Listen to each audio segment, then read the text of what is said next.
बढ़ुछि सपना चौधरी अड़ुआ। हरियाणार नृत्यशिल्पी स्वप्ना चौधरी अड़ुआ बढ़ी चली। लखनऊ कोर्ट नृत्यशिल्पी विरुद्ध में गिरफ वारंट जारी करिसेंती। पूर्व स्वप्ना चौधरी नृत्य कार्यक्रम बातिल करने एवं टंका न फेरवा नहीं अभियोग होइछि। यह मामला रे कोर्ट आसंता 22 रे सुनानी करिवे। लखनऊ मुख्य न्यायिक मजिस्ट्रेट स्वप्ना चौधरी विरुद्ध में गिरफ वारंट जारी करने को आदेश देइछंती। या पूर्व 2018 अक्टोबर 14 ए मामला नहीं थाना रे अभियोग होता।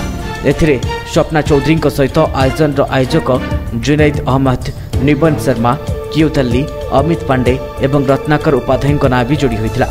यह 3 वर्षर पुराना मामला।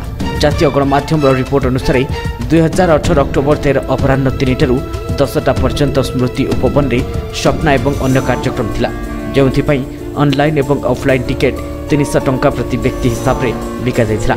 एक कार्यक्रम देखिबापई हजार हजार संख्यार लोक प्रस्तुत थे, किंतु स्वप्ना चौधरी राति 10टा पर्यंत आसी नथिले।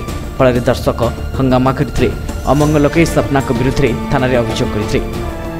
ब्यूरो रिपोर्ट, ओडिशा समाचार।